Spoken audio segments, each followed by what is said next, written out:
సామాజిక సాధికార యాత్రలో భాగంగా ఇక్కడ విచ్చేసిన ఉప ముఖ్యమంత్రులు, శాసనసభ్యులు, ఎంపీలు, ఇంకా కౌన్సిలర్లు, కార్పొరేటర్లు, వైఎస్ఆర్సీపీకి సంబంధించిన నాయకులు, మహిళాం తల్లులు, సోదరులు అందరికీ కూడా పేరు పేరున కూడా ధన్యవాదాలు తెలియజేసుకుంటా ఉన్నా.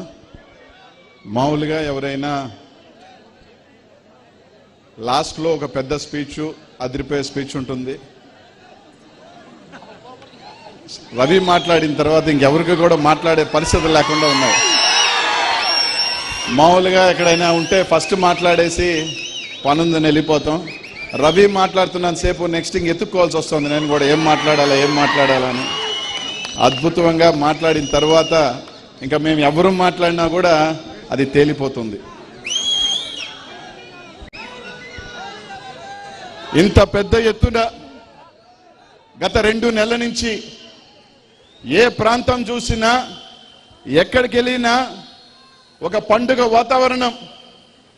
జగనన్న ఏదైతే 2019 తర్వాత తాను చేసిన కార్యక్రమాలు కానీ, ఏ విధంగా బీసీలు, మైనారిటీ, ఎస్సీ ఎస్టీలకి పదవులు కానీ, పథకాలు కానీ, స్వతంత్రం వచ్చిన తర్వాత ఏ ఒక్క ముఖ్యమంత్రి చేయని విధంగా చేసిన పనులన్నీ కూడా ఈరోజు ప్రతి ఒక్క ప్రాంతంలో, అటు ఇచ్చాపురం నుంచి కుప్పం దాకా, ఇటు కర్నూలు నుంచి తడదాకా తీసుకున్నా కూడా రోజుకి 3 ప్రాంతాల్లో సభలో హోరెత్తిస్తూ ఈరోజు ముందుకు వెళ్తుంటే, ఎక్కడ చూసినా కూడా జగనన్నకి నీరాజనాలు పడతా ఉంటే, ఈరోజు రేపు 2024 రాబోయే పండగ జూన్లో జగన్మోహన్ రెడ్డి గారి ప్రమాణ స్వీకారం ఇప్పటికే అర్థమైపోయినట్టుంది.